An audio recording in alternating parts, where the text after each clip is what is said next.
Buenas tardes, ¿cómo estamos? Hoy vamos a dar este tema que tiene que ver con todo lo que sea la parte del sistema génito-urinario. Este tema, ¿por qué es importante? Porque básicamente muchas de las personas tienen confundido lo que son el sistema genital y el sistema urinario. Ahora vamos a ver que son distintos sistemas. En el caso de los hombres comparten una parte, ¿sí? Que tiene que ver con la uretra, pero en el caso de la mujer son totalmente independientes uno del otro, ¿sí? Entonces vamos a aclarar bien la parte de anatomía y vamos a empezar a ver algunos de los medicamentos que se van a utilizar, sobre todo lo que tenga que ver con vejiga, próstata y eso. Ahora, eh, todo lo que sea infecciones y demás que tiene que ver con la parte genital, eso lo vamos a ver cuando veamos el tema de enfermedades de transmisión sexual, ¿sí? Y cuando veamos la parte de microorganismos también. Por eso no está incluido en esta parte. Bueno, vamos a empezar. Bueno, a ver, me saco el de arriba si no lo veo. Bueno, el sistema urinario. Vamos primero a la definición y a los componentes que tiene el sistema urinario. Dice, nuestro sistema urinario está formado por una serie de órganos responsables de producir y eliminar la orina. Si ustedes se acuerdan, cuando vimos farmacocinética, el riñón era el principal órgano de eliminación de los medicamentos y de las toxinas del cuerpo. Cuando el riñón no funciona, entonces se recarga la cantidad de tóxicos de nuestro organismo y no podemos enfermar. ¿Sí? Por eso cuando a una persona no le funciona el riñón, termina, digamos, con una necesidad de un trasplante o de realizar diálisis hasta que consiga un donante. Cada uno de estos órganos tiene una función diferente cuyo objetivo final es eliminar las sustancias tóxicas que hay en nuestro organismo y regular la eliminación y absorción de líquidos del organismo. Cuando ustedes están tomando mate, tereré, cuando toman cerveza, van a notar que aumenta la cantidad de veces que van al baño a hacer pis, ¿sí? A orinar. ¿Por qué? Porque al aumentar la cantidad de líquido, aumenta la cantidad de flujo sanguíneo que va al riñón, el riñón tiene que trabajar más y filtra más. Así que ese control, ¿sí? De eliminar o no eliminar agua lo va a realizar este riñón. Cuando ustedes toman poca agua o gastan, transpiran, por ejemplo, no tienen ganas de hacer pis. ¿Por qué? Porque ya transpiraron, eliminaron agua por otros métodos, entonces el riñón lo retiene. Cuando ustedes toman poco líquido, ¿qué es lo que notan en la orina? Que sale con un color más fuerte. A medida que ustedes toman mayor cantidad de agua, ese color de orina se va transparentando, va quedando casi transparente. Lo mismo pasa con la primera orina de la mañana, que siempre tiene más olor, más color, ¿sí? Y en volumen mayor. ¿Por qué? Porque la vejiga estuvo aguantando mayor cantidad de tiempo, entonces se concentran todas las cosas, ¿sí? Los componentes y demás. Por eso esa orina es la mejor para hacer los análisis, ¿sí? Cuando se quiera hacer un diagnóstico por datos. Recuerden que todo lo que sea análisis bioquímico se denomina diagnóstico por datos, ¿sí? Bueno, vamos a ver. Las partes que tiene el sistema urinario, ¿sí? Estamos en el urinario. Ahora hay imágenes también para que lo fijen. Tenemos riñones, dos, ¿sí? Dos riñones. Órgano cuya función es depurar la sangre y producir la orina. Ingresa sangre, sale orina, ¿sí? El riñón, que hace es como un gran colador que retiene todos los glóbulos, las proteínas, las inmunoglobulinas, las sustancias que necesita, ¿sí? Entonces todo lo que necesita el cuerpo lo retiene y va eliminando todo lo que no le sirve o que pueda ser tóxico. Tiene de esos dos riñones, que hay muchas personas nacen con un solo riñón también, ¿sí? O sea que es factible que ya avanzada en edad recién descubran que tienen solamente un riñón.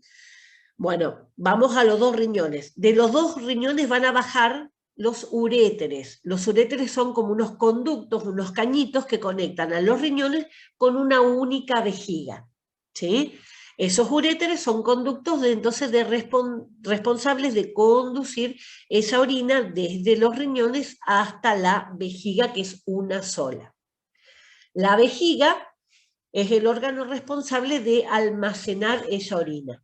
Está rodeada de una capa muscular, que es la que le permite a ustedes contener la orina, ¿sí? Cuando hay algún inconveniente con ese tono muscular, se llama cuando tiene la capacidad de contraerse, entonces en ese caso se habla de que tiene atonía, sin tono muscular, ¿sí? Cuando se pone la letra A adelante de una palabra, quiere decir lo contrario o sin.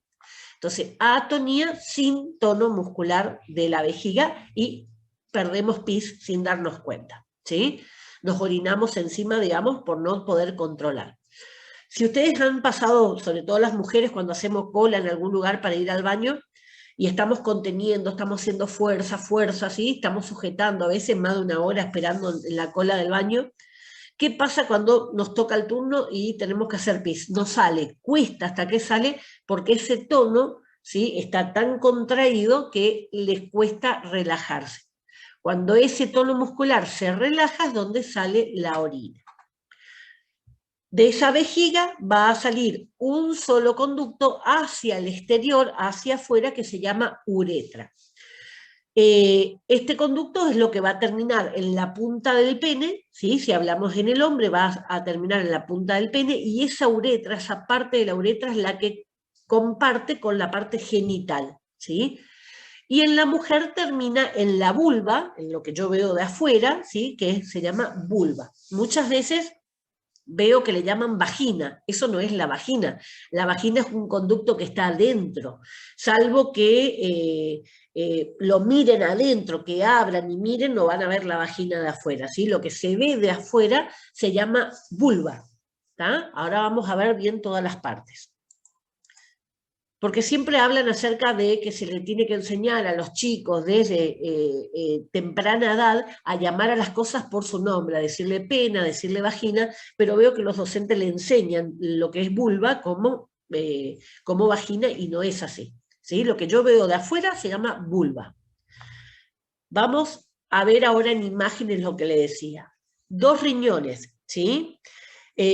Normalmente ustedes pueden llegar a sentir dolor de los riñones, ¿sí?, cuando les duele la espalda baja, ¿sí?, porque están más hacia atrás en el organismo, entonces se siente el dolor en la zona de la espalda baja. Ahí le pueden notar, ¿sí?, unos conductos que le bajan de esos riñones hasta la vejiga única, ¿sí?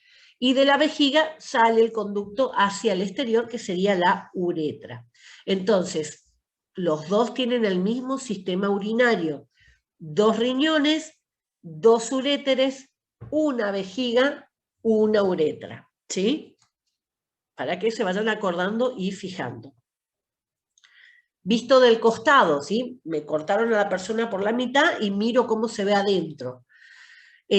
Arriba ustedes pueden ver los riñones, baja el conducto, que son los uréteres, va a ir a la vejiga única, ¿sí? Y después va a salir el conducto hacia afuera, que es la uretra. Si ustedes prestan atención, vamos a la imagen de la izquierda, que es el hombre. Si ustedes prestan debajo de la vejiga, van a encontrar un órgano que se llama próstata, que está con el circulito. Ahí vamos a ver que esa próstata va a tener, ahora en la parte genital vemos, va a tener una función muy importante. Pero como ese conducto pasa por el medio de la próstata, cuando la próstata se inflama, no permite el paso de la orina. Esto es normal con la vejez. Entonces siempre los hombres mayores van a tener problemas con el tema de tengo ganas de hacer pis, me voy, hago un poquito y no sale más, ¿sí? Eterno problema. ¿Por qué? Porque la próstata se va deteriorando con el tiempo, ¿sí? Esto es algo fisiológico, algo normal, pero también puede tener algún tipo de problemas que tienen más que ver con el cáncer, ¿sí? Que es muy común, digamos, también el cáncer de próstata. La mujer no tiene próstata, ¿sí? En la mujer, ¿qué vemos ahí? Vamos a ver que está todo lo mismo que en el hombre, solo que la vejiga está por debajo del útero, ¿sí? Ven ahí, lo primero que vemos en forma rosadita, ese es el útero, y vamos a ver la vejiga. Acá se ve claramente, ¿sí?, el conducto que le sale de la vejiga y el conducto que sale de la vagina, ¿sí? Entonces, son conductos separados. También me encontré con muchas mujeres que pensaban que orinaban por la vagina, ¿sí? Se orina por la uretra, ¿sí?, por el agujerito del orificio de la uretra es por donde sale la orina, ¿sí? Bueno, esto también acá para que ustedes puedan ver que a medida que un embarazo va avanzando, ese útero se va a ir agrandando y por eso las mujeres embarazadas suelen tener más necesidades de ir al baño a hacer pis más seguido, ¿sí? ¿Por qué? Porque al apretar la vejiga hace que tengan más ganas de orinar y no pueda juntar suficiente orina el órgano. Así que bueno, esto como se ve visto del costado. Dice el aparato genital, ahora vamos al genital, o aparato reproductor, o sistema reproductor, o sistema genital, cualquiera de esa forma ustedes lo pueden encontrar si buscan, es el conjunto de órganos cuyo funcionamiento está relacionado con la reproducción sexual, con la sexualidad, o sea, con el disfrute, con la síntesis de hormonas sexuales que nos van a dar las características, ¿sí?, de hombre o de mujer, y con la micción en el caso del hombre, ¿sí? En el caso de la mujer, no.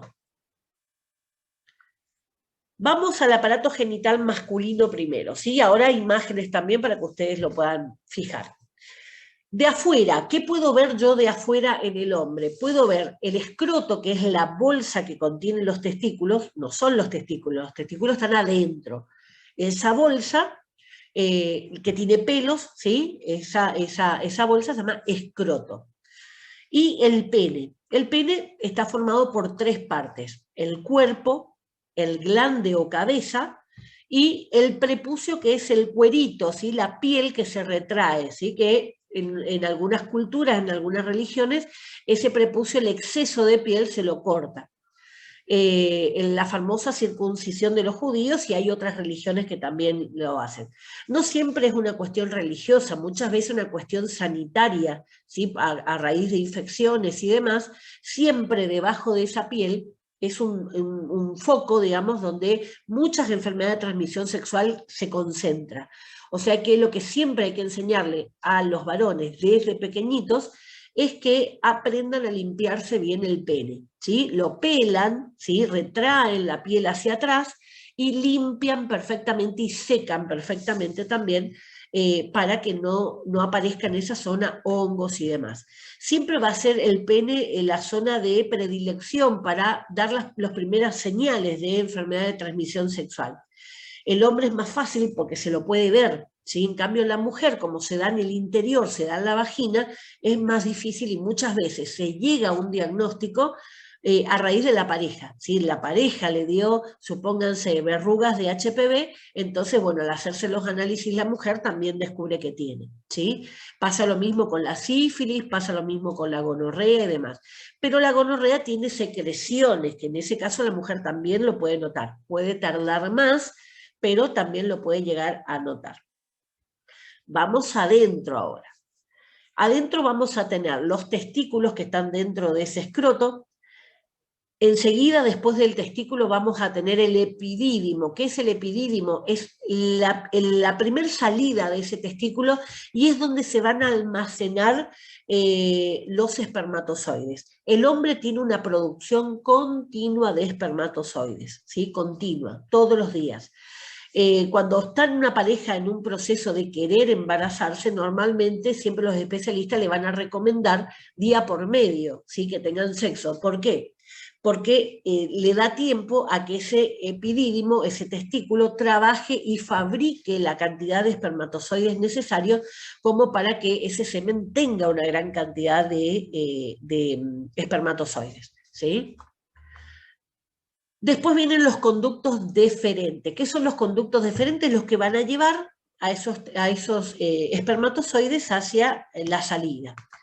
A ese conducto se le van a ir agregando vesículas seminales, el conducto eyaculador, la próstata. ¿Qué hacen estas cosas? Lo que hacen es darle líquidos. Y principalmente es importante, que es el que forma el gran porcentaje del semen, el líquido prostático de la próstata, que se llama fosfatasa alcalina, ¿sí? ¿Qué le brinda esto? Le da un medio alcalino, le da un medio básico que los espermatozoides necesitan para sobrevivir, ¿sí? En el ácido no sobreviven, tienen que estar en un medio básico. Como la vagina es ácida, ese líquido de la próstata lo que le permite es ir a los espermatozoides vivos, mantenerse vivos cuando van por la vagina, hasta que pueden llegar al útero, atravesarlo y llegar a las trompas de Falopio. ¿Sí? O sea que lo que me va a hacer la diferencia, porque muchos hombres creen que porque no tienen próstata está en juego su virilidad, no tiene nada que ver, ¿sí? Que no tenga la próstata porque tiene cáncer o porque se la sacaron por X motivo, lo que sea, no quiere decir que no puedan tener una erección. Lo que sí implica es que posiblemente sean estériles, porque esos espermatozoides no pueden llegar vivos hasta el lugar que tienen que llegar, ¿sí? Pero no tiene nada que ver ni con el deseo sexual, ni con la potencia sexual, ¿sí? La erección del pene, no tiene nada que ver con ninguno de esos. Lo único que hace es darle, ¿sí?, un medio líquido con ese olor característico de lavandina del semen, que hace que esos espermatozoides puedan vivir más.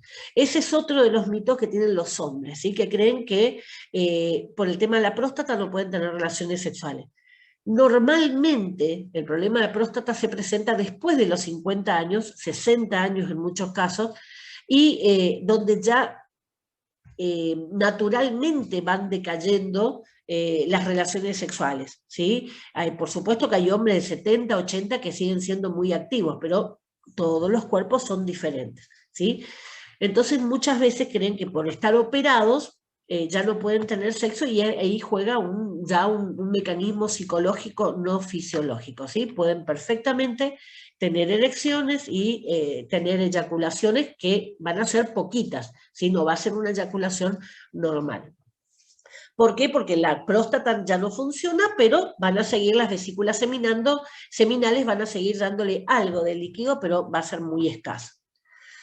Tenemos la uretra, que va a ser el último tramo que termina en la punta del pene, y las glándulas bulbouretrales son también glándulas que van a ir aportando sobre todo los líquidos que lubrican, ¿sí? En la famosa gota del deseo, ¿sí?, que ha generado tantos fallos en los métodos naturales, porque en el momento en que se empiezan a excitar, sale una pequeña cantidad de líquido que contiene espermatozoides también, porque hay espermatozoides en todo ese conducto, que tienen no la gran cantidad que tiene un semen, pero sí una cantidad importante de espermatozoides, con potenciales espermatozoides como para poder llegar y fecundar. Por eso muchas veces cuando hacen juegos previos de penetración sin los profilácticos, se pueden embarazar, ¿sí? Después que ya hicieron un juego, ahí se ponen el profiláctico, pero ahí ya es tarde, ya esa gota de lubricación ya avanzó y posiblemente algún espermatozoide muy fuerte pudo haber llegado. Estamos entonces, porque muchas veces escucho, no puedo quedar embarazada, siempre usé profiláctico. ¿Usaste desde el primer momento el profiláctico? No, después cuando estaba por terminar. Bueno, ya es tarde, ya muchos espermatozoides pudieron haber llegado. Necesitamos que llegue uno, ¿sí? Uno solito.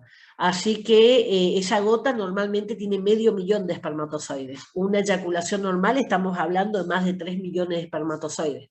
O sea que son muchos los que van avanzando y van muriendo por el camino. Bueno, gráfico visto de afuera, entonces el pene, el glande que es la cabeza, el meato urinario que es el agujerito por donde sale la orina, donde termina la uretra, los testículos están dentro, el escroto es lo que se ve desde afuera, y el prepucio es la piel, ¿sí?, que se retrae. Vamos a ver adentro todas esas partes que fuimos viendo. Hablábamos del testículo primero, de ahí viene el epidídimo, que es donde se concentran los espermatozoides formados. el conducto deferente, que es el conducto que lo lleva, lo va a pasar por la próstata, ¿sí? Están las vesículas seminales, ¿sí? Todo lo que son los que le van a ir aportando ese líquido de protección de los espermatozoides. Va a ingresar en la uretra, que esa es la misma que en la parte urinaria, y va a terminar saliendo al exterior. No es difícil, ¿sí? Lo que sí tienen que tener en claro que el hombre comparte parte de la uretra en los dos sistemas, urinario y genital. Por eso muchas veces cuando el hombre tiene alguna infección en la uretra, cuando hace pis le arde, le duele, ¿sí? Es una alerta como para estar atento. En cambio la mujer no. La mujer puede tener una infección dentro de la vagina y la orina no la toca. Solamente cuando esa infección abarca la vulva, ahí es donde le puede llegar a picar cuando hace pis. Otra imagen, lo mismo, es la parte de un corte sagital, se llama cuando me parten a la mitad, ¿sí? Y ven adentro cómo se ve. Las mismas partes, esto un poquito más completo, todo lo que tenga que ver con los nombres de las partes. Acá está la glándula vulvouretral, también llamada glándula de Cooper, también lo pueden encontrar con eso. Bueno, la uretra prostática, que es la que lleva de la próstata hacia la uretra general, ¿sí? Que sería la que va a derramar el líquido prostático adentro. Los conductos eyaculadores, todo eso, las vesículas seminales, todos van a aportar a ese semen. Bueno, y bueno, en la parte del pene ahí le habla acerca de la uretra esponjosa. ¿Por qué? Porque se pone en forma erecta. Normalmente los varones tienen, normalmente cuando se despiertan les suele pasar, sobre todo a los adolescentes, donde están empezando a cambiar las hormonas, ¿sí? Se pueden encontrar muchas veces que han tenido eyaculaciones a la noche, se pueden despertar con el pene erecto, ¿sí? Entonces les dificulta las ganas de hacer pis porque no pueden hacer pis, ¿sí? Les sale pis para cualquier lado. Estas son cuestiones normales también, ¿sí? No es nada anormal que les pase eso. Sí, no tiene que doler porque eso obviamente me está mostrando que hay algún hecho, digamos, potencialmente malo, ¿sí? No tiene que doler. Bueno, esto sería entonces lo mismo, un poquito más completo con los nombres. Vamos al aparato genital femenino, lo que yo veo de afuera, ¿sí? ¿Qué veo? La vulva. La vulva, ¿qué me va a incluir? El clítoris, que es un pene atrofiado. Es igual que un pene, ¿sí? De tejido esponjoso que se llena de sangre, que se produce una erección cuando está estimulado, y es el órgano sensitivo. Muchas culturas africanas, por ejemplo, mutilan a la mujer, le cortan el clítoris justamente para mutilar esa posibilidad de sentir placer. ¿Por qué? Porque le condicionan a la mujer exclusivamente a tener hijos y no autosatisfacerse. Bueno, el clítoris entonces es el pene de la mujer que está atrofiado. Tenemos los labios menores, que son los que protegen la entrada. Y por afuera, esos labios menores no tienen pelos. Por afuera de eso están los labios mayores, que sí tienen pelos y van a proteger en general, digamos, todo la vulva. Y el introito es el orificio por la vagina, ¿sí? Entonces, entre el clítoris y el introito va a estar el meato urinario, que ahí yo no les puse, pero está el meato urinario, que es por donde va a salir la orina. Esto es importante porque a todo esto se le llama vulva, ¿sí? Hasta este momento no vimos la vagina y no se ve la vagina desde afuera. Otra de las características, el tema de los pelos. Los pelos son protectores. Los pelos lo que permiten es aislar la piel. Por eso se da también, han desaparecido algunas enfermedades de transmisión sexual, pero han aparecido otras, ¿sí? ¿Por qué? Por la característica de las modas que tienen que ver con los pelos. Antes nadie se tocaba los pelos, tenían la mata de pelo normal, hombres y mujeres. Hoy cada vez mayor cantidad de personas o se rasuran o se depilan, ¿sí? O depilación definitiva, porque lo consideran más higiénico, le consideran más lindo, lo que sea el motivo.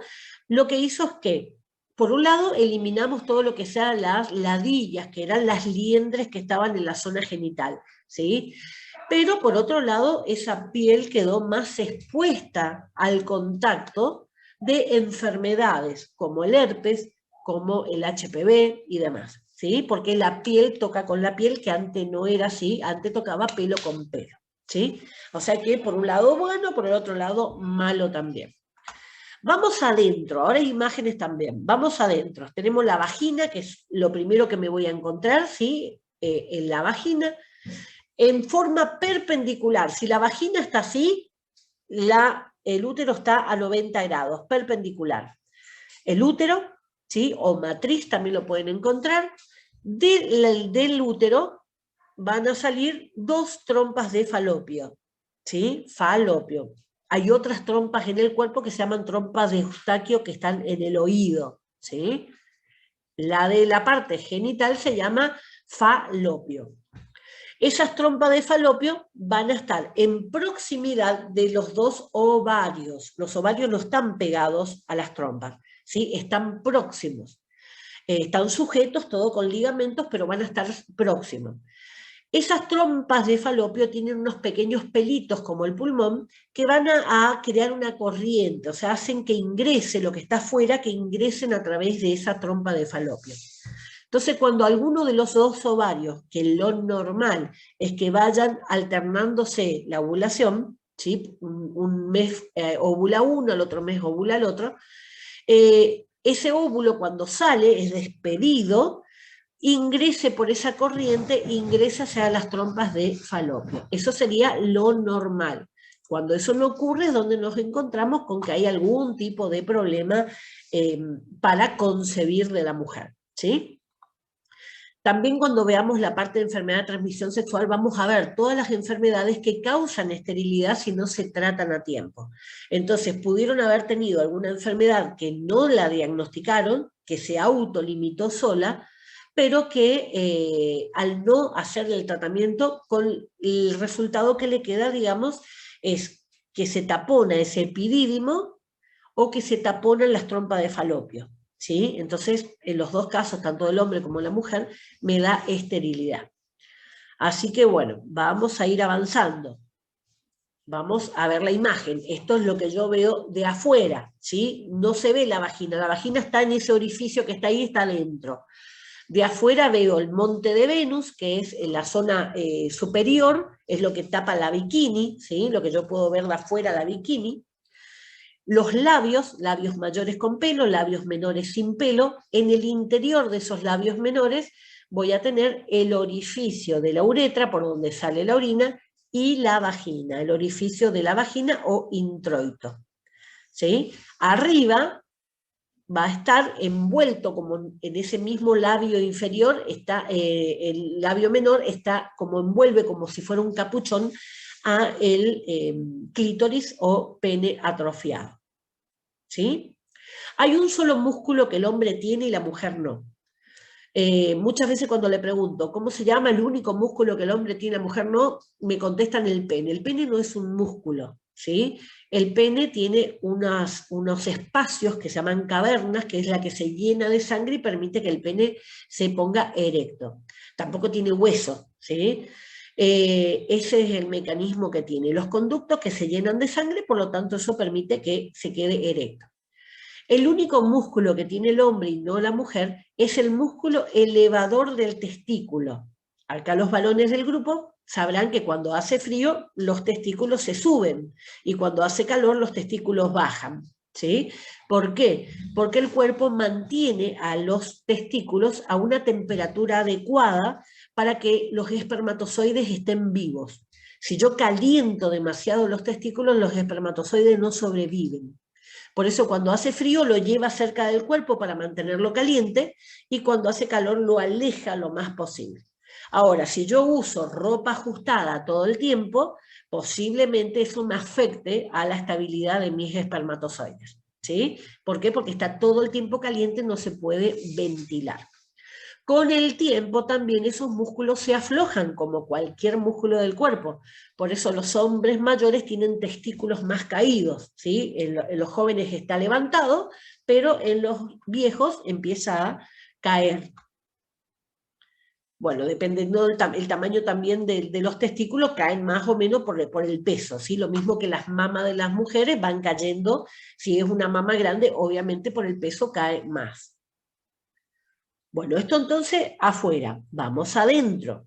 Les decía que estaba la vagina, de la vagina en forma perpendicular va a salir el útero, ¿sí? Ahí que parece el dibujito de los Chicago Bulls, el útero en forma triangular, va a salir las dos trompas de falopio y en proximidad van a estar los ovarios. Fíjense que los ovarios no los tocan a las trompas de falopio y que va a ir a través de esa corriente que las trompas van a ir formando.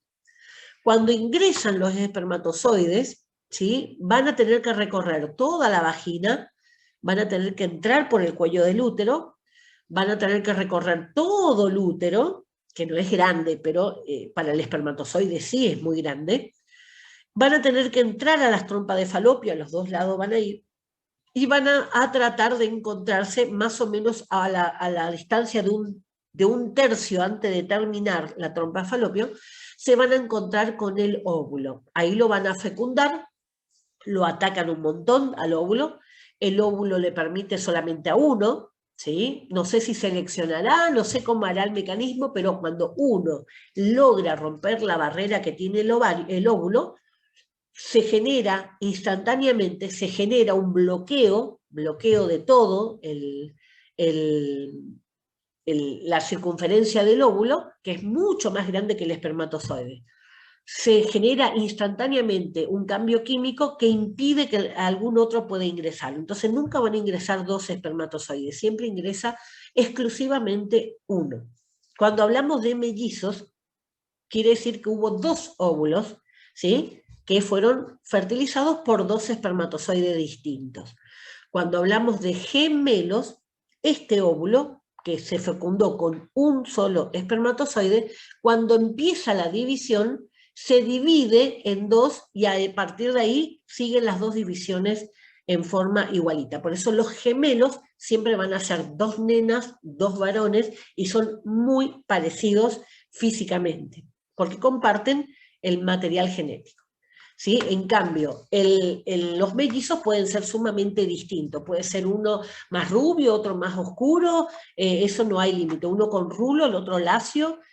¿Por qué? Porque vienen de materiales distintos. Tanto en el hombre como en la mujer van a ser distintos los óvulos y cada espermatozoide. Estamos entonces más o menos aclarado todas estas confusiones por ahí que se tiene con respecto al sistema genital y urinario. Bueno, esta es otra imagen también un poco más detallada de todo lo que significa la parte genital de la mujer. Ahí, bueno, tienen, bueno, les pone volúmenes, medidas, la vagina de 7 a 8 centímetros, el útero aproximadamente 5 por 8, también le ponen, bueno, más nombres, el endometrio es el interior, la capa que recubre el interior del útero, bueno, los ligamentos que sostienen, que son todos como elásticos que van a sujetar los órganos en su lugar. Todos los órganos están sujetos por esos ligamentos. Bueno, así que esto sería lo mismo, pero un poquito más explícito en los nombres, ¿sí? En los ovarios ustedes pueden ver que en el lado izquierdo, el ovario del lado izquierdo le habla del ovocito, que es cuando está a punto de explotar, explota como si fuera un grano. Cuando sale esa lesión que queda en el ovario, se va formando de un cuerpo amarillo o cuerpo lúteo que va a ser el que va a fabricar las hormonas necesarias para mantener ese embarazo. Una vez que después del huevo, ¿sí?, ya fecundado, el óvulo fecundado, se llama cigoto cuando es fecundado por el espermatozoide, va a moverse, aproximadamente una semana tarda, hasta llegar al útero, y en el útero se implanta. Cuando se implanta, empieza a fabricar su placenta, ¿sí? El bebé, la placenta es del bebé, no es de la mamá. Empieza a fabricar su placenta y ahí va a fabricar las hormonas que va necesitando y ese cuerpo lúteo cicatriza y se termina, ¿sí? Bueno, estamos entonces, cualquier cosa, fíjense, esta parte, si les da algo de duda, me mandan mensajito, ¿sí?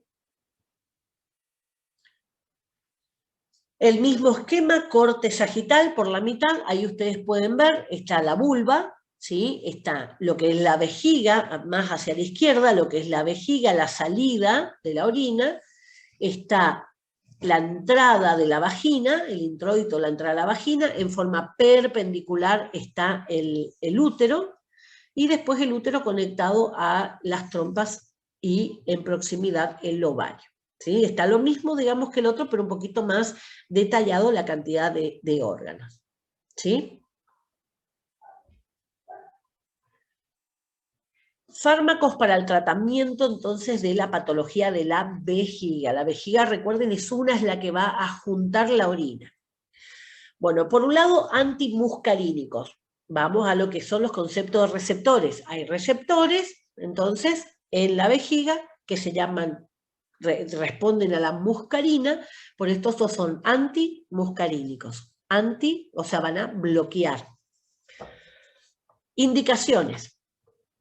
Disminución de la presión intravesical, o sea, relajar el líquido, la musculatura para que se afloje lo que está dentro. Disminución de la frecuencia de contracciones del músculo detrusor. El músculo detrusor es el que empuja el pis, ¿sí? Se afloja la salida y el fondo aprieta para que salga la orina. Aumento de la capacidad vesical. Entonces, cuando relaja, antimuscarínico. Cuando relaja, ¿sí? Lo normal es que lo apriete. Bueno, dice grabando en progreso. Bueno, como les decía, al relajar ese músculo lo que hace es que junte mayor cantidad de orina. ¿Cuándo se van a usar este tipo de productos? Cuando el paciente no pueda retener orina, ¿sí? Que se hace pis encima. Esto puede ocurrir por viejo, puede ocurrir por alguna complicación. También hay otras enfermedades, incluso infecciones virales, que afectan al revés, afectan que no puede hacer orina, no sale la orina normalmente, y normalmente le tienen que poner sondas, ¿sí? O si no, le tienen que educar nuevamente, así como hacemos fuerza para hacer caca, tiene que hacer fuerza para sacar la orina, ¿sí? Esto lleva su tiempo también hasta que se aprende a hacerlo, pero son enfermedades que puede ocurrir.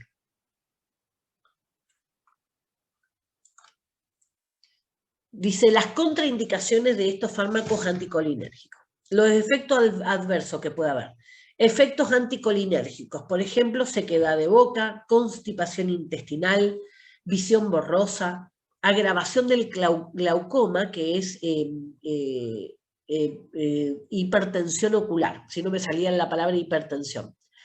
Y en casos de intoxicación puede aparecer trastornos de conciencia, midriasis, sudoración, taquicardia. Fíjense que los efectos adversos son importantes también.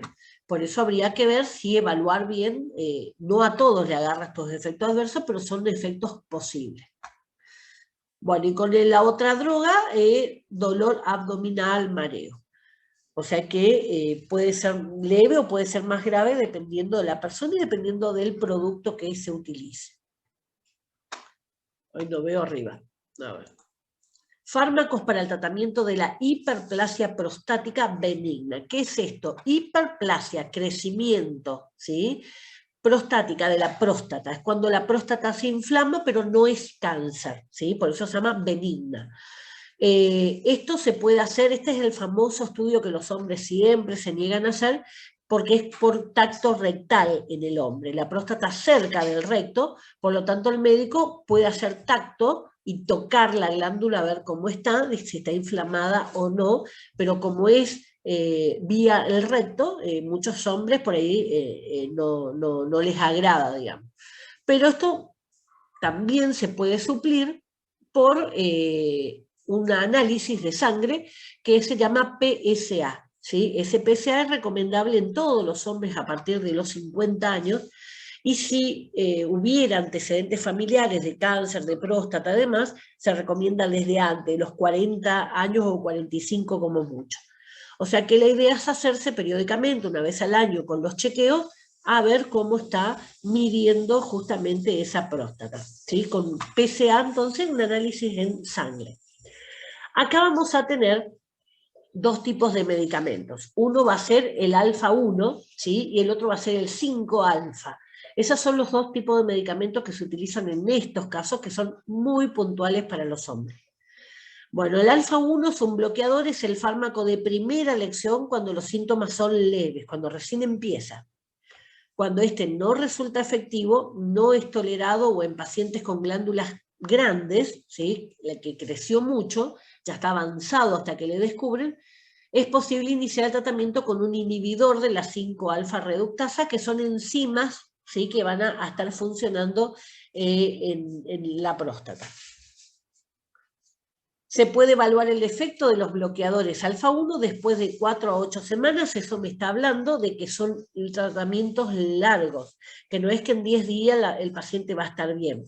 O sea que tengo que medir, darle durante 2 meses el medicamento y evaluar si se redujo esa próstata o no.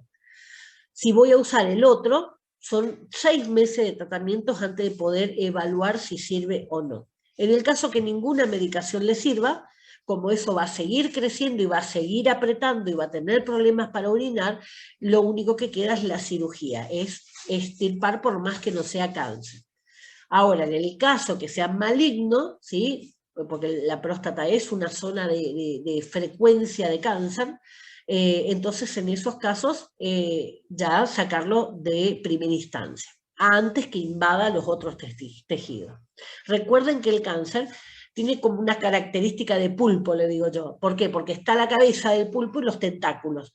Bueno, y el cáncer tiene un nódulo central y a partir de ahí va alargando, como los tentáculos, va invadiendo otros tejidos, que son las famosas metástasis, ¿sí? Cuando invade otro tejido. O sea que cuanto antes lo puedo sacar, mejor. Vamos a esos bloqueadores alfa-1. Ahí están los nombres. Esto no es que lo van a ver mucho en la farmacia, son casos muy puntuales, ¿sí? Así que no es que es algo que sea común. Tiene un efecto relajante sobre las células musculares lisas, por lo tanto su principal acción se encuentra a nivel del cuello vesical.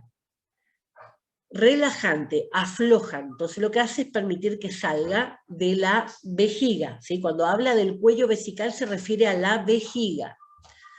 Actúa también sobre los vasos sanguíneos, no influye en el volumen de la próstata, están indicados en hiperplasia prostática benigna o en hipertensión. ¿Por qué? Porque ayuda a eliminar más rápidamente la orina. O sea que estos medicamentos no solamente cuando hay problema de próstata, sino también en estos casos.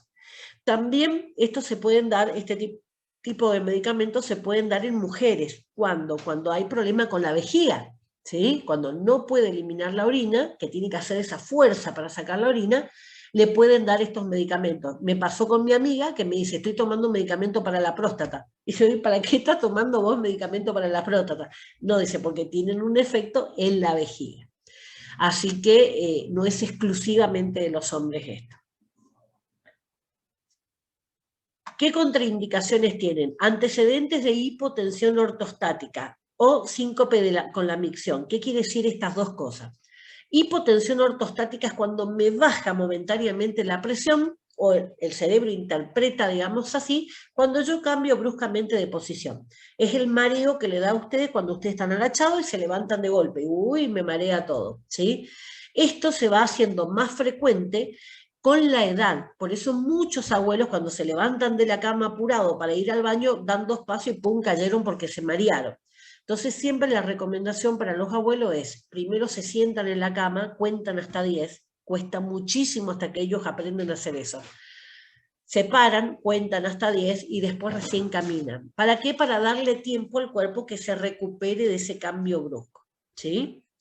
El síncope con la micción significa cuando se desmayan, hace una caída brusca de la presión y llegan a desmayarse o a marearse gravemente cuando están orinando, ¿sí? O sea, hacen pis y automáticamente les baja la presión.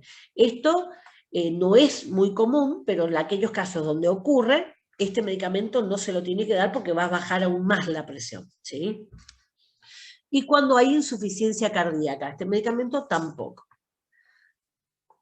Los efectos adversos que puede aparecer es mayor cantidad de hipotensión ortostática, o sea que agrava el cuadro, se va a estar mareando cuando se levanta una silla en cualquier momento, sobre todo en los adultos mayores y cuando están tomando antihipertensivos. Y le puede dar también fatiga y sedación. O sea que es peligroso por tener accidentes, no porque le hace daño la droga, sino que aumenta esa posibilidad de que le dé la hipotensión ortostática y eso hace que esté a disposición de caerse en cualquier lado. Son los famosos golpes en los baños, cuando se resbalan, se levantan del inodoro y se marearon y pegan la cabeza contra el lavadero, el lavamanos, ¿sí? O la bañera, al borde de la bañera, típico de los accidentes de las personas mayores. No porque se resbalaron, siempre por ahí la gente piensa que es porque se resbalaron, no, se marea la persona. Vamos al segundo grupo, los inhibidores de la 5-alfa-reductasa. Finasteride es el más conocido de todos estos. Frenan la conversión de testosterona de hidrotestosterona. Estos son cambios que se van dando dentro del testículo. Recuerden que los testículos y los ovarios son los principales órganos que fabrican las hormonas sexuales. No son los únicos. Las glándulas suprarrenales que están arriba de los riñones, suprarrenales, arriba de los riñones, también van a fabricar pequeñas cantidades, ¿sí? Pero mayoritariamente lo van a hacer el óvulo, el ovario y el testículo. ¿Qué me genera esto? Los cambios que yo puedo ver, ¿sí? Los cambios del hombre y de la mujer son distintos. El hombre tiene determinada característica, determinada distribución del pelo, ¿sí? En el hombre suele ser ovalado el pelo, va hacia el ombligo. En cambio, la mujer tiene formato triangular en el monte de Venus, ¿sí? Bueno, la barba, los pelos que tienen que ver en el pecho, todo lo que tenga que ver con las características masculinas y lo que tenga que ver con la característica femenina que tiene más de armonización del cuerpo, cintura reducida, en el hombre ensanchar los hombros, ¿sí? De hacerlo más cuadrado. Entonces a veces decimos, oh, la mujer tiene esta característica, parece un marimacho. Puede ser porque las glándulas suprarrenales están fabricando mayor cantidad de hormonas masculinas. Lo mismo que el hirsutismo, los pelos en la cara en la mujer.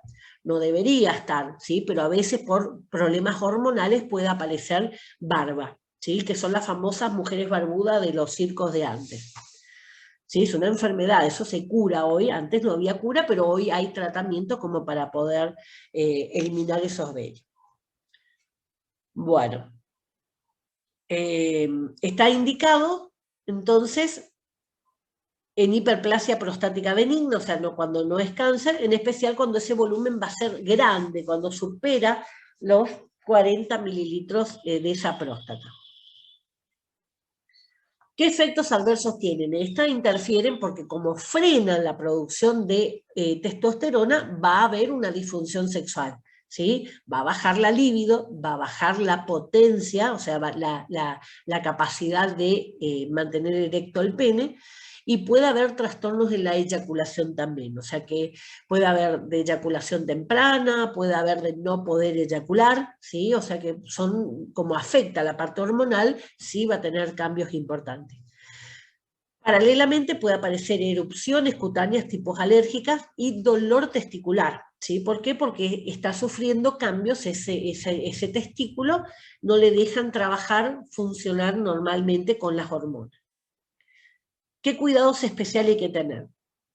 El finasteride y el dudasteride, estos de los 5-alfa, producen disminución en los valores del antígeno prostático específico. Es el PSA que le decía que es un análisis de sangre.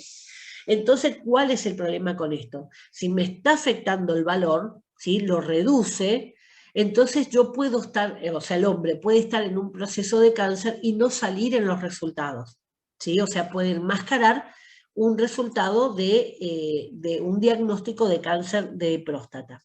O sea que en estos casos hay que definir bien que no es cancerígeno, ¿sí? Por eso es importante la concurrencia al urólogo, la concurrencia al médico de cabecera, que va a ser el que va a hacer esto. Pero el peligro que tiene es que enmascare el resultado de los análisis de PSA y no se descubra a tiempo el cáncer. Tengan en cuenta que son 6 meses en adelante, ¿sí? O sea que son mucho tiempo y en 6 meses un cáncer puede avanzar terriblemente. Vamos con el embarazo, ¿sí? Los peligros que tiene con el embarazo. Los dos son teratogénicos, ¿sí? Esto de 5 alfa. Por lo tanto, no se aconseja, mejor dicho, utilizar preservativo al tener relaciones sexuales con una mujer que esté en edad fértil. ¿Qué quiere decir esto? No es que le afecte a la mujer, sino que como va a ir parte de ese medicamento en el semen, ¿sí? Va a ir en ese semen, ese semen va a afectar al bebé en el momento de la unión del óvulo con el espermatozoide. Entonces tengan en cuenta eso, que una persona que está con esta medicación sí o sí tiene que usar preservativo en todo momento del acto sexual. También una vez que ya esté embarazada, o sea que siempre tiene que usar preservativo. Estas mujeres tampoco deben manipular fármacos en base a estos compuestos, o sea que ese tipo de medicamentos no tendría que estar cerca de una mujer embarazada. Imagínense lo teratogénico que es, que una contaminación externa también ya pueda ser suficiente. O a veces en la farmacia no se da, pero sí puede ser que la persona tenga en la casa y la esposa viva en la casa también. ¿Se entiende? Entonces siempre lo más alejado posible de la esposa. Vamos con los fármacos para el tratamiento de la disfunción eréctil, ¿sí? El alprostadil o prostaglandina E, las indicaciones que tiene para la disfunción eréctil, o sea, cuando no tiene erección el hombre, este tipo de fármacos se aplican intracavernosa. ¿Qué quiere decir intracavernosa? Pinchazo directo en el pene, ¿sí? Se busca la caverna, esa que se llena de sangre, y ahí es donde se coloca esta prostaglandina. A menudo en combinación con otros vasodilatadores. ¿Qué hacen los vasodilatadores? Dilatan los vasos sanguíneos para que vaya mayor cantidad de sangre a esa zona. Mantener abierto el conducto arterioso en recién nacidos con ciertas cardiopatías congénitas, en ese caso se administra por vía intravenosa. O sea, no sirve solamente para el pene, sino que también va a servir para los bebés que nacen prematuros, que tienen algún tipo de cardiopatía, que se le estrechan los vasos. Entonces este tipo de medicamento dado intravenosa va a ser útil para esos casos, porque vasodilata los vasos y eso permite que la sangre fluya. ¿Qué efectos adversos podemos tener? El local, en el lugar, dolor por el pinchazo y priapismo. ¿Qué es el priapismo? Es la erección permanente, o sea, se quedan con el pene endurecido y no se afloja más, no se relaja. Por ahí podemos decir, uy, interesante que esté más tiempo erecto, pero eso causa con el tiempo, al estar mucho tiempo erecto, la sangre se acumula. Acuérdense que la sangre que se acumula se engangrena, ¿sí? Se forma, se pudre, y eso puede causar hasta la amputación del miembro, aparte de ser sumamente doloroso, ¿sí? Causa muchísimo dolor. Obviamente ocurre esto urgente a la emergencia más cercana para que lo puedan solucionar. Bueno, drogas como el sildenafil, el famoso Viagra, ¿sí? Viagra es la marca comercial que tiene el sildenafil en Estados Unidos. Fue el primero que salió, por eso se hizo tan popular y se hizo tan conocida, la famosa pastillita azul. En Estados Unidos hay clasificación de las formas y colores, ¿sí? Formas, tamaños y colores de los comprimidos. Acá en Argentina no.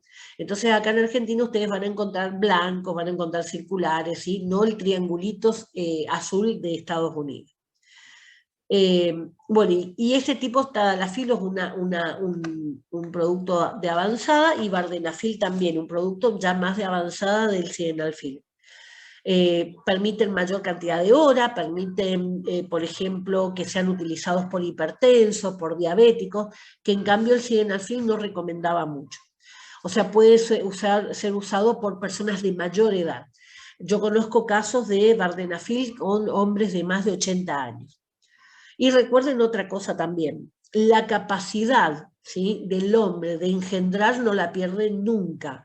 ¿Por qué? Porque los espermatozoides siempre van a ser nuevos, ¿sí? Por eso un hombre perfectamente de 80 años puede ser padre cuando quiera. En cambio, la mujer, todos los óvulos se forman en el momento gestional, o sea, cuando el bebé está dentro de la panza de la mamá, ya formó los óvulos. Y los óvulos van a tener la edad de la mujer, ¿sí? O sea, yo, por ejemplo, ahora tengo 49 años, mis óvulos tienen 49 años. O sea, se envejecen. En cambio, los espermatozoides de mi marido tienen el día de hoy, ¿sí? Hoy nacieron. Así que eso es lo que va a generar también que embarazos en mujeres añosas, se llama cuando tenemos 50 años a más, son peligrosos de tener malformaciones. ¿Por qué? Porque los óvulos son viejos, ¿sí? Hay, por supuesto, hay tratamientos, hay embarazos que son de 50 y demás años que son exitosísimos, hay abuelas que han prestado su útero para que los hijos puedan tener familia, porque por X motivo no lo pueden tener, ¿sí? Así que hay muchas historias exitosas de mujeres, pero siempre el riesgo de problemas para la madre y problemas para el bebé aumenta con la edad. Bueno, entonces este tipo de producto va a estar indicado para algún tipo de disfunción eréctil, ¿sí? Pero también se suelen usar para hipertensión pulmonar. ¿Por qué? Ahora, piensen un poquito, todos estos productos generan vasodilatación en la zona genital para que vaya mayor cantidad de sangre hacia el pene. Entonces, si yo tengo hipertensión pulmonar, ¿sí?, en la hipertensión pulmonar a mí me llega mucha sangre a mi pulmón. Si yo logro desviarlo hacia otro lado, que vaya a la zona genital, facilita que no vaya tanta sangre al pulmón y reduce la presión pulmonar. Por eso se usa en aquellos pacientes, hombres y mujeres, que tienen hipertensión pulmonar.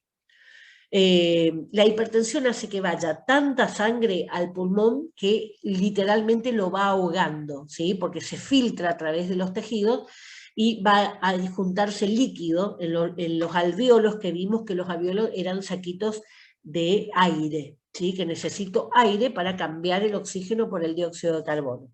En cambio se van llenando de agua y literalmente me voy ahogando. ¿Sí? Esto es la neumonía. Bueno, así que se ocupan también en las mujeres también, en cualquier persona que tenga hipertensión pulmonar. ¿Qué contraindicaciones tienen? Pacientes que utilizan nitratos, o sea, ¿se acuerdan del ANGOR, del dolor del corazón? Que se usaban nitratos, dinitrato de isosorbide, no me sale el otro nombre, pero busquen en el material de cardiológico. Para el dolor del corazón se usaban los nitratos, se usaban en parches, se usaban en pastillitas sublingual, en líquidos sublinguales. Entonces, de esos pacientes, si usaron sildenafil, van a una emergencia porque tuvieron algún tipo de problema. Ahora están habiendo varias muertes en los moteles, ¿sí?, de hombres grandes con mujeres jóvenes. Sufre algún accidente y van a la emergencia, siempre le van a preguntar si usó algún sildenafil, algún Viagra, justamente porque si usó eso no le pueden poner nitratos, ¿sí? ¿Por qué? Porque comienza a ocurrir, digamos, un proceso de taquicardia y posibilidad de fibrilación del corazón, ¿sí? Ahí murió. Así que aquellos pacientes que usan sildenafil tienen que asegurarse que su corazón sea sano y que no lleguen a necesitar nitratos. También angina inestable era el dolor del corazón, ¿sí? Angina inestable de pecho o insuficiencia cardíaca severa. Insuficiencia era cuando el corazón no tenía la fuerza suficiente para latir, ¿sí? Imagínense que no tiene fuerza, es poco el volumen de la sangre que va bombeando, si encima le retiran sangre para mandar a otro lado, menos todavía va a tener posibilidad de bombear sangre. O sea que esos son los casos en los que no se tiene que usar sildenafil o cualquiera de los otros. ¿Qué cuidados especiales vamos a tener? La seguridad de su uso en pacientes con hepatopatías severas, o sea, enfermedades del hígado, puede ser hepatitis reiteradas, puede ser una hepatomegalia, agrandamiento del hígado, puede ser cirrosis por alcohol, cirrosis por medicamentos o drogas, hipotensión, infarto, que haya tenido infarto previos, enfermedad cerebrovasculares reciente, por ejemplo un aneurisma, por ejemplo un derrame cerebral, ¿sí? Que se pudo reponer el paciente, pero que quedó el registro de la enfermedad. Los que tengan trastornos degenerativos de la retina, ¿sí? O sea, trastornos hereditarios, o sea, vengo de una familia que todos tenemos problemas de retina. El sildenafil y el vardenafil deben ser ingeridos 1 hora antes del coito y actúan durante varias horas. Otro mito, no es que van a estar varias horas con el pene erecto, porque eso es priapismo, ¿sí? Y duele. Lo que van a hacer es tener mayor flujo sanguíneo para que la estimulación sexual dé sus frutos, ¿sí? O sea que si ustedes toman la pastilla y se quedan así, no va a pasar nada. Tienen que tomar la pastilla o estar en contacto con una persona que le estimule, o estar mirando algo, o autotocarse, ¿sí? Masturbarse o algo. No es una pastillita mágica que toman y se le pone erecto el pene. Tiene que haber una estimulación entonces extra, exterior. El tadalafilo actúa durante más tiempo por poseer una semivida más prolongada, más de un día. Normalmente se estima que el sildenafil tiene alrededor de 12 horas, el vardenafil más, alrededor de 24 horas, y el tadalafilo puede llegar hasta 36 horas. O sea, todo un fin de semana, digamos, con la misma pastilla. Vamos con los diuréticos, ¿sí? Los diuréticos van a actuar en el riñón. El riñón, ustedes no sé si vieron, si comieron alguna vez riñón, tiene esta formita, ¿sí? Por eso las piletas que tienen esta forma se llaman forma de riñón, ¿sí? Por la forma que tiene el riñón. Estos diuréticos van a aumentar la velocidad del flujo de la orina, o sea, el paso de la sangre en ese riñón, para que se acelere más y vaya la orina más rápidamente. ¿Cuáles me van a importar? Aquellos que van a aumentar la natriuresis. ¿Qué quiere decir natriuresis? Eliminar con la orina la sal, ¿sí? El sodio y el potasio. ¿Por qué? Porque si yo elimino muchos esos productos, entro con problemas con mi cuerpo, porque mi cuerpo necesita sodio, potasio, para esas bombas. ¿Recuerdan las bombas sodio-potasio que necesitaban para pasar algunos tejidos? ¿Quién es el primero que sufre? El corazón, primero. Así que siempre es necesario tener esa cantidad de sodio, potasio para estos equilibrios.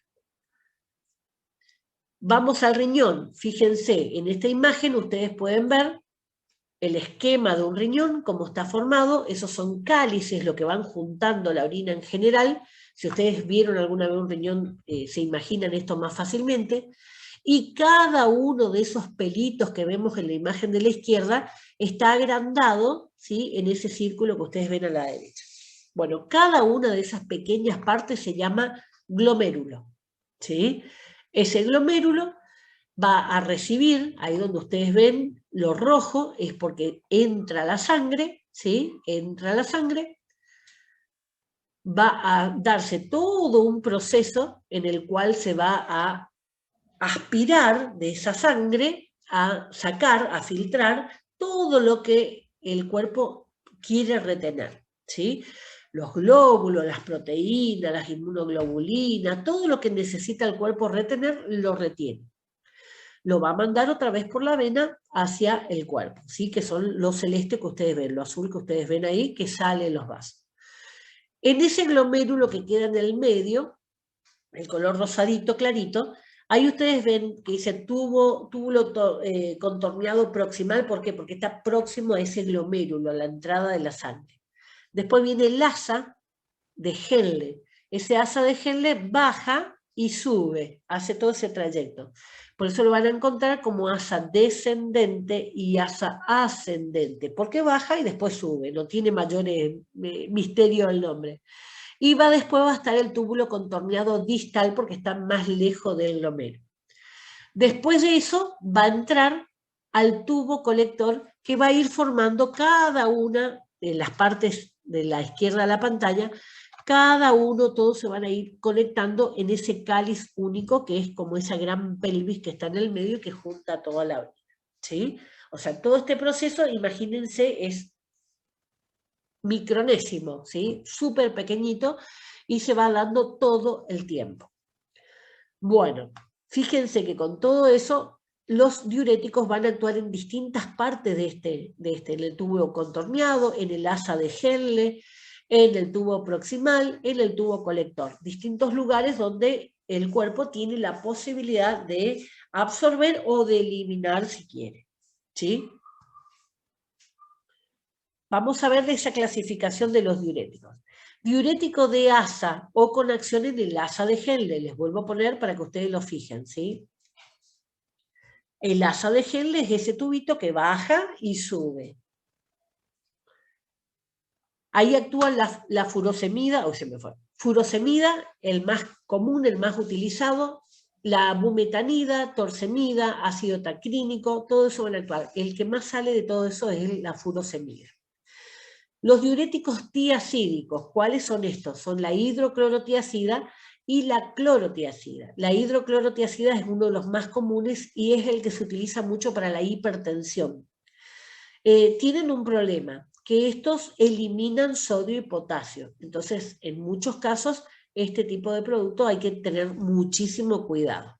Ya está por terminar, me parece que va a alcanzar, si termina esto, ya termina. Los diuréticos ahorradores de potasio, estos van a recuperar el potasio, la espironolactona, que es la más utilizada, la amiloride y el triamtireno. Ojo que estos, que sería lo más recomendable, en aquellos que somos trombofílicos, que formamos coágulos, no son convenientes. ¿Por qué? Porque si yo retengo potasio, coagulo más la sangre, ¿sí? Entonces, en los que son trombofílicos, no. Tendría que ser cualquiera de los otros dos. Bueno, ¿dónde van a actuar los diuréticos? Los tiacídicos en la corteza. Corteza es lo de afuera, ¿sí? Lo que está más afuera en el riñón, la corteza, la capa superior. Los ahorradores de potasio van a actuar en el túbulo contorneado distal y en el tubo colector, ¿sí? Sería el último pasaje de la orina, ahí es donde van a recuperar o eliminar. Entonces, en esos casos va a fomentar que se recupere el potasio y se elimine el líquido. Y los diuréticos de asa que actúan en esa asa o en el interior del riñón, ¿sí? La médula del riñón, médula es interior, ¿sí? Y ahí es donde van a actuar estos diuréticos de asa. O sea, no es muy difícil entender, no son muchos los casos, pero sepan que no todas las personas pueden utilizar cualquiera de los diuréticos. Por eso se clasifica en eso y tiene sus restricciones. ¿Qué interacciones farmacológicas tienen? Disminuyen el efecto de los anticoagulantes, de la sulfonilurea, o sea, los productos que son para diabetes, y de la insulina también para la diabetes. ¿Sí? La sulfonilurea se usa en la diabetes tipo 2 y la insulina en la diabetes tipo 1. Aumentan el efecto de los anestésicos, de los glucósidos digitálicos, o sea, productos para el corazón, los cardiotónicos, y de la vitamina D. Si aumentan el efecto, bueno, ahí podemos tener mucha absorción de calcio, que también puede ser contraproducente en el riñón porque forman los cálculos, las piedras renales, que duelen un montón también. ¿Qué efectos adversos va a tener? Hiponatremia, baja la cantidad de sodio, eso significa en la sangre. Hipopotasemia, baja la cantidad de potasio en sangre. Hipomagnesemia, bajan la cantidad de magnesio en la sangre. Hipocalcemia, bajan la cantidad de calcio en la sangre. ¿Por qué? Porque se absorbió todo el calcio de la sangre. Esto me lleva a una alcalosis metabólica que ahora le explico bien qué genera eso, ¿sí? Hiperuricemia, elimino en la sangre mucho ácido úrico. Ototoxicidad, Ustedes dirán, ¿qué tiene que ver? Si le afecta al oído y puede generar una toxicidad que incluso puede llevar a la sordera. Y hipersensibilidad general.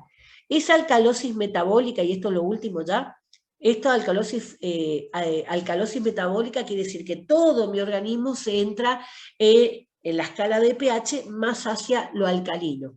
Recuerden que el cuerpo siempre tiene que estar entre 7,35 y 7,45. Ese es el margen más o menos que se tiene para que esté en un equilibrio el organismo, ¿sí? Lo más neutro posible, un poquito más yendo hacia la zona básica. La orina siempre es del 7 un poquito más abajo, ¿sí? Un poquito más ácida. Los efectos que tiene esa alcalosis metabólica es hipoventilación, o sea, ventila poco el cuerpo, recibe menor cantidad de oxígeno, ¿sí? Se produce una disminución de la contractilidad miocárdica. ¿Por qué? Porque se eliminaron todos esos productos, el potasio, el sodio, el magnesio, y eso hace que pueda responder menos el corazón. Por eso le decía que el más afectado va a ser el corazón. Desviación hacia la izquierda de la curva de disociación de la hemoglobina y oxígeno 2. HB es hemoglobina. La hemoglobina es un grupo químico que está dentro de nuestros glóbulos rojos, ¿sí? Esa hemoglobina es la que toma el oxígeno y la transporta. Si yo no tengo hemoglobina, ¿sí? La hemoglobina se forma con el hierro, por eso siempre es necesario, cuando una persona está anémica, se le repone el hierro, si es falta de hierro, se ve cuál es la causa de esa anemia. ¿Por qué? Porque yo necesito ese hierro, esa hemoglobina, para poder transportar los oxígenos hacia los tejidos. Bueno, acá dice desviación hacia la izquierda. ¿Por qué significa eso? Que no se separa. Se une la hemoglobina con el oxígeno y cuando llega al tejido no la suelta, ¿sí? No la quiere dar. Entonces, ¿qué me va a dar? El resultado final, el incremento de demanda tisular de oxígeno. El tejido está afuera el oxígeno, pero la hemoglobina no la suelta. Entonces el tejido le falta oxígeno. Y ya sabemos, si falta oxígeno en un tejido, ¿qué ocurre? Muere el tejido, ¿sí? Esta es generalmente el inicio de un montón de enfermedades como miastenia gravis, hay un montón de procesos. ¿Cuáles van a ser los síntomas más característicos? Los calambres, ¿sí? Las tetanias se llama cuando los músculos quedan duros y no se pueden mover, ¿sí? Normalmente en las piernas puede llegar a ocurrir, es muy doloroso, ¿sí? Son como punzadas, como si le estuvieran hincando con cuchillos y se siente la musculatura totalmente dura. Esto es igual que cuando tenemos tétanos, por eso se le llama tetania a ese proceso. Así que es un proceso que puede llegar a complicarse por usar diuréticos cuando no corresponde. ¿Y por qué aclaro esto? Porque muchos jóvenes, jovencitas sobre todo, piensan que por tomar diuréticos van a bajar de peso. No, lo que están haciendo es eliminar todos los microelementos que necesita nuestro cuerpo para funcionar bien. ¿Sí? No se adelgaza, si pierde el líquido, toman un vaso de agua y ya lo repusieron. Pero un vaso de agua, no reemplaza todo lo que perdieron con el mismo volumen de orina. ¿Se entiende? O sea, eliminaron sodio, eliminaron potasio, eliminaron magnesio, eliminaron calcio, y eso no se repone con un vaso de agua, ni siquiera con el agua mineral. Bueno, ese era el último, así que espero que se haya entendido. Si no se entendió, avísenme, no hay ningún tipo de problema, me avisan y les aclaro cualquier cosa que surge. Infecciones, lo vamos a ver en microorganismos que viene después del segundo parcial, y lo vamos a ver también en la enfermedad de transmisión sexual, ¿sí? Que sería como para completar toda esta parte. Bueno, no sé si tienen alguna pregunta, quieren algo para aprovechar estos últimos minutitos. Bueno, si no hay ninguna pregunta, fíjense después qué le puede llegar a sonar raro, qué tienen que repasar de esta parte, la anatomía, ¿sí? Recuerden, la parte genital y urinaria en el hombre comparte parte de la uretra. En la mujer son totalmente separados, ¿sí? No tienen nada que ver una cosa con la otra. ¿sí? Eso normalmente. Y después no son muchos los medicamentos que se utilizan acá, van a ser diuréticos y algunos más. Así que no es muy largo todo lo que sea la parte de medicamento en esto. Sí hago mucho hincapié con el tema de la parte de anatomía para que lo fijen, que quede bien claro. Bueno, estamos entonces, cualquier cosa me mandan un mensajito, ¿sí? A ver. Bueno, mis corazones, nos vemos hasta la próxima. Chau, chau.